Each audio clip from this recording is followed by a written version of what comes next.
السلام علیکم ورحمۃ اللہ وبرکاتہ۔ نحمدہ ونصلی علی رسولہ الکریم، اما بعد فاعوذ باللہ من الشیطان الرجیم، بسم اللہ الرحمن الرحیم۔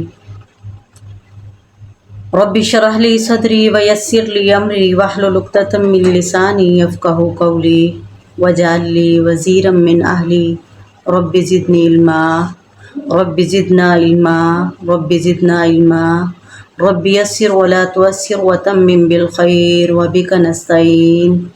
بسم اللہ الرحمن الرحیم۔ الحمدللہ، آج کا ہمارا سبق سورۃ بقرہ آیت نمبر 30 سے لے کر 39 تک ہے۔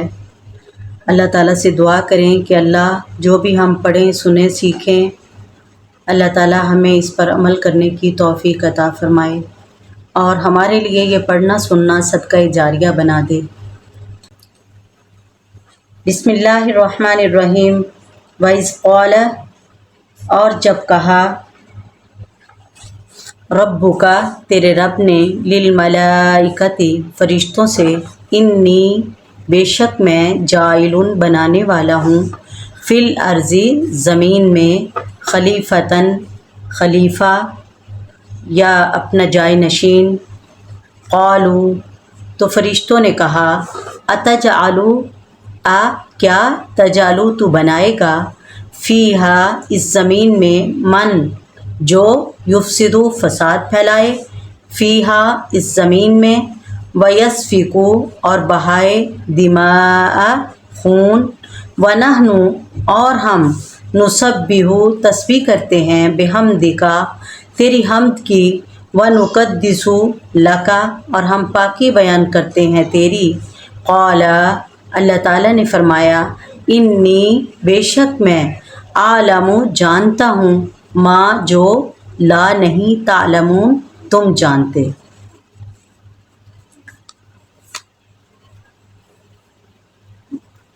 اور جب تیرے رب نے فرشتوں سے کہا کہ میں زمین میں خلیفہ بنانے والا ہوں، تو انہوں نے کہا، ایسے شخص کو کیوں پیدا کرتا ہے جو زمین میں فساد کرے اور خون بہائے؟ اور ہم تیری تسبیح، حمد اور پاکیزگی بیان کرنے والے ہیں۔ اللہ تعالیٰ نے فرمایا، جو میں جانتا ہوں تم نہیں جانتے۔ اور جب تیرے رب نے فرشتوں سے کہا، فرشتے یہ اللہ تعالیٰ کی نوری مخلوق ہیں، جن کا مسکن، جن کی رہائش آسمان ہے، جو اللہ تعالیٰ کے حکم کو بجا لانے اور اس کی حمد، اس کی تقدیس میں مصروف رہتے ہیں اور اس کے حکم میں کسی قسم کی نافرمانی اور سرتابی نہیں کرتے۔ سبحان اللہ۔ یہاں اس آیت میں خلیفہ کا لفظ آیا ہے۔ خلیفہ سے مراد اللہ تعالیٰ نے انسان کو زمین میں اپنی ہدایت اور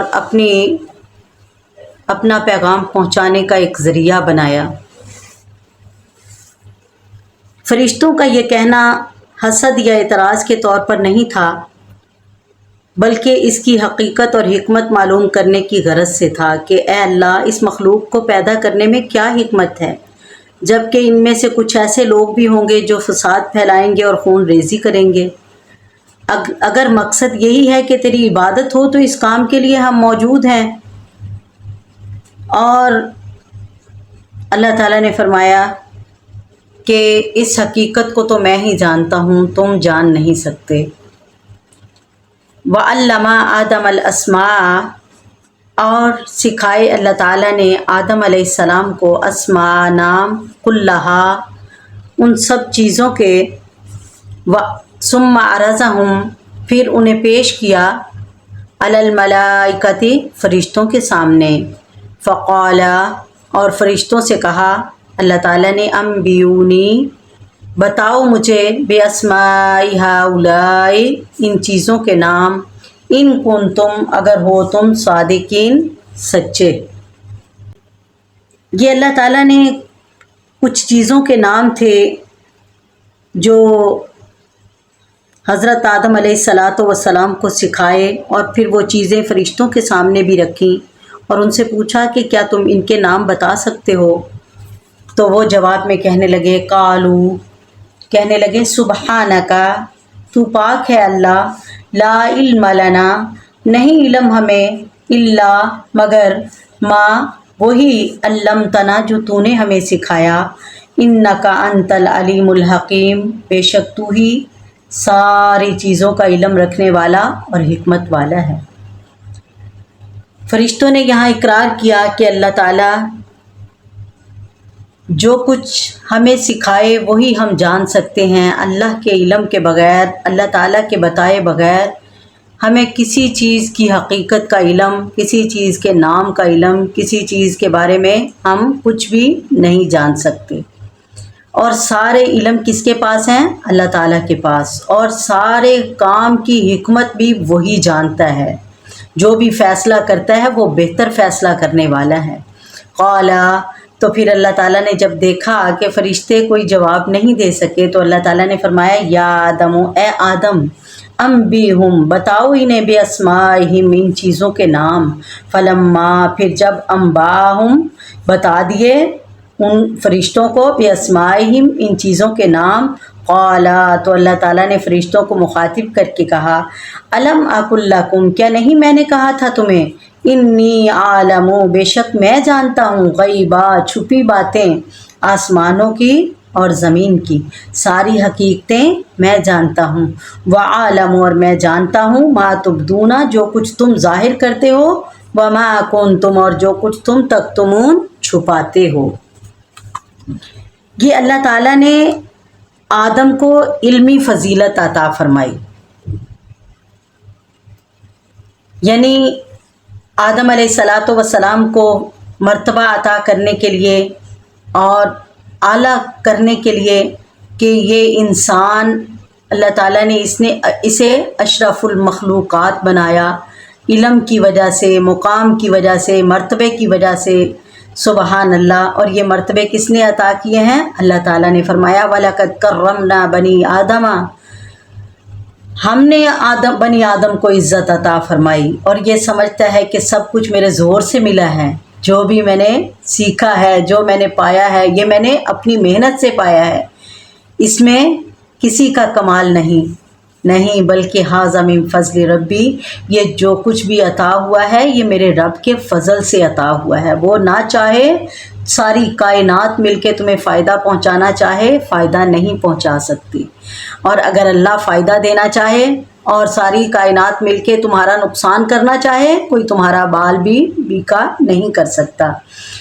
اور یہ سارا کچھ کس کے ہاتھ میں ہے؟ اللہ تعالیٰ کے ہاتھ میں۔ یہاں اللہ تعالیٰ نے آدم علیہ السلام کو علم دے کر فرشتوں سے افضل کر دیا، فرشتوں سے برتر کر دیا، فرشتوں پر فوقیت اور فضیلت عطا کر دی، سبحان اللہ،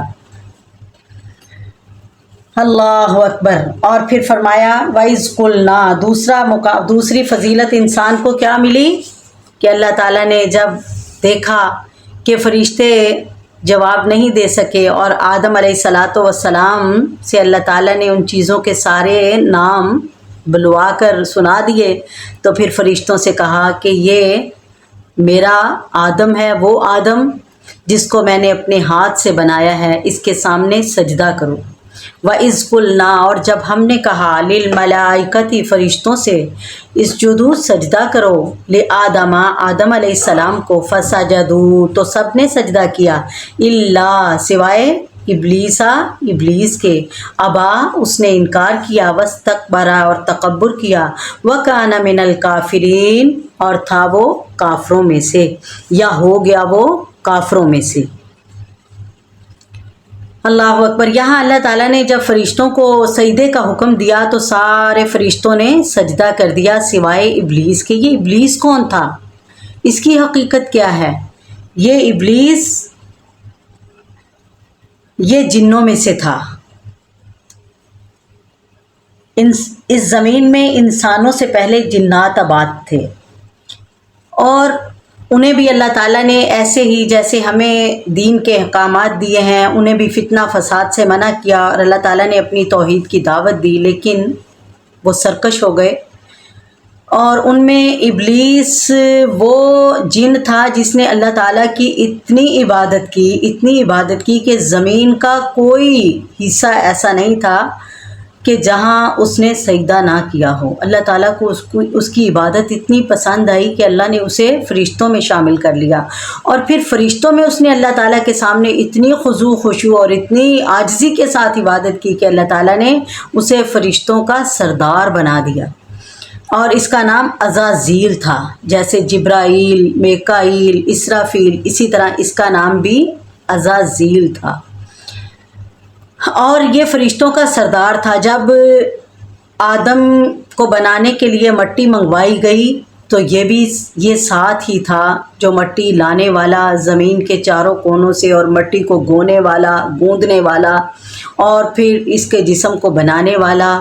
اور جب جسم بن گیا، 40 دن بے جان جب پڑا تھا، تو یہ آدم کے منہ سے داخل ہوتا تھا اور پشت کے راستے نکل جاتا تھا، اسی طرح پشت کے راستے داخل ہوتا اور منہ کے راستے نکل جاتا۔ اس نے سارا اندر کا نظام دیکھا ہوا تھا، اور فرمایا، اسی لیے رسول اللہ صلی اللہ علیہ وسلم نے فرمایا، یہ تمہارے اندر اس طرح گردش کرتا ہے جس طرح خون گردش کرتا ہے، اس لیے اس سے ہر وقت اللہ تعالیٰ کی پناہ مانگا کرو۔ یہ دشمن ہے۔ تب یہ فرشتوں کا سردار تھا، تو جب آدم علیہ السلام کو حکم دیا، اللہ تعالیٰ نے حکم دیا کہ اسے سجدہ کیا جائے، تو سارے فرشتوں نے سجدہ کیا سوائے ابلیس کی۔ ابلیس نے سجدہ نہ کیا، تو اللہ تعالیٰ نے پوچھا، ما منع کا، تجھے کس چیز نے روکا کہ تو نے سجدہ نہیں کیا، سجدہ کرنے والوں کے ساتھ شامل نہیں ہوا؟ قالا، تو کہنے لگا کہ تو نے مجھے آگ سے بنایا، اسے مٹی سے بنایا، اور میں اسے سجدہ نہیں کروں گا۔ اللہ اکبر!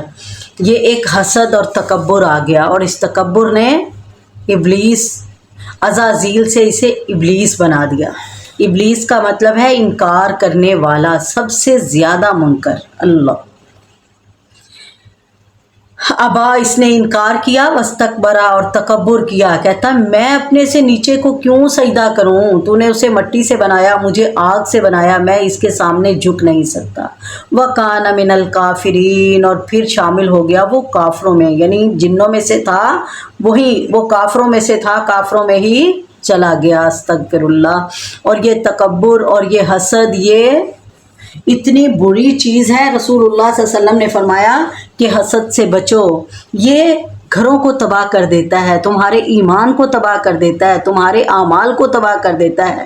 فرمایا ایاکم والحسد، حسد سے بچ جاؤ، فإن الحسد یاکل الحسنات، یہ حسد نیکیوں کو کھا جاتا ہے۔ کیسے؟ جیسے آگ لکڑیوں کو کھا جاتی ہے۔ استغفر اللہ! اللہ تعالیٰ ہم سب کو حسد، بغض، کینہ اور تکبر اور غرور سے محفوظ فرمائے۔ اللہ تعالیٰ نے فرمایا، تکبر ردائی، میری چادر ہے، اور جس نے بھی تکبر کیا اس کا میرے ساتھ کوئی تعلق نہیں۔ زمین میں وہ تکبر کر کے، اللہ تعالیٰ فرماتے ہیں، کوئی پہاڑوں کی بلندیوں تک نہیں پہنچ سکتا، تکبر کر کے اتنا ہی رہے گا، اور قیامت والے دن جب میرے دربار میں آئے گا تو میں اس کا قد اتنا چھوٹا کر دوں گا جیسے چونٹیوں کے قد ہیں۔ استغفر اللہ! اور متکبر کی سزا یہی ہوگی کہ وہ قیامت کے دن جب اٹھایا جائے گا، قد اتنا چھوٹا ہوگا کہ زمین کے ساتھ رینگ رہا ہوگا، اور لوگوں کے قدموں تلے روندا جا رہا ہوگا۔ استغفر اللہ! اللہ تعالیٰ ہم سب کو محفوظ فرمائے۔ فرمایا، وَكَانَ مِنَ الْكَافِرِينَ، اور کافروں میں سے ہو گیا۔ ایک سجدے کا انکار کرنے کی وجہ سے وہ کافروں میں سے ہو گیا، اور اب وہ انسانوں کو روکتا ہے، ساری رات اس کے ناک کے نتنے میں رات گزارتا ہے، سلاتا رہتا ہے، سو جا سو جا۔ جب انسان فجر کا ٹائم ہوتا ہے، اذان ہوتی ہے، مؤذن کہتا ہے کہ الصلاۃ خیر من النوم، اٹھ جا مومن بندے، نماز نیند سے بہتر ہے، تو یہ تھپکیاں دیتا ہے کہ سو جا، کوئی بات نہیں، ان کا تو کام ہے اذانیں دینا، بلانا، یہ کرتے ہی رہتے ہیں، سو جا، جب اٹھے گا تو پڑھ لینا۔ اور جب نماز کا وقت چلا جاتا ہے تو تو پھر یہ کہتا ہے جا میرے ساتھ کا بن گیا، میں نے تو ایک سجدے سے انکار کیا تھا، تو کئی سجدوں کا منکر ہو گیا، میرے دل کی ہو گئی، جہاں میں جاؤں گا وہیں تو جائے گا۔ اللہ اکبر۔ کیونکہ اس نے اللہ تعالیٰ سے مہلت مانگی تھی، جب اللہ تعالیٰ نے اس نے سجدہ نہیں کیا تو اللہ تعالیٰ نے فرمایا فخرج، یہاں سے نکل جا، چلا جا، انک رجیم، بے شک تو مردود ہے۔ تو یہ کہنے لگا قال رب انظرنی الی یوم یبعثون، اللہ مجھے مہلت دے دے قیامت تک کے لیے، مجھے مارنا نہ، قیامت تک زندہ رہنے دینا۔ اللہ تعالیٰ نے فرمایا جا، تجھے مہلت دے دی۔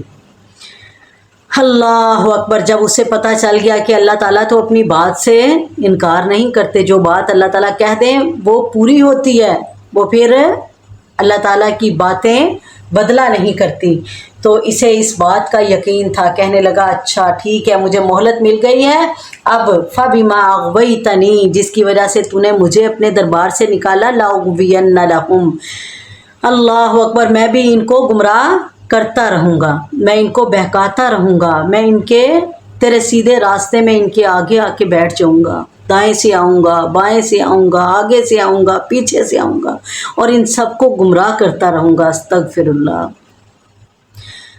اللہ اکبر۔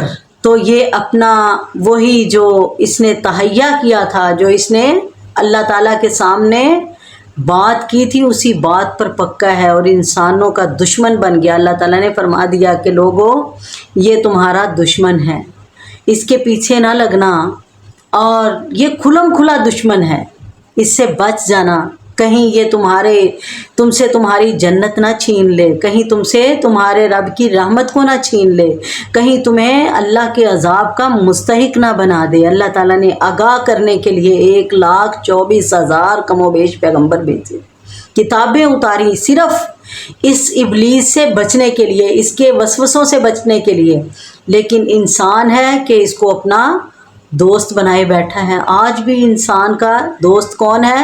رحمان نہیں بلکہ ابلیس ہے۔ اللہ تعالیٰ ہم سب کو اس کے وسوسوں سے، اس کے وار سے، اس کی دوستی سے محفوظ فرمائے۔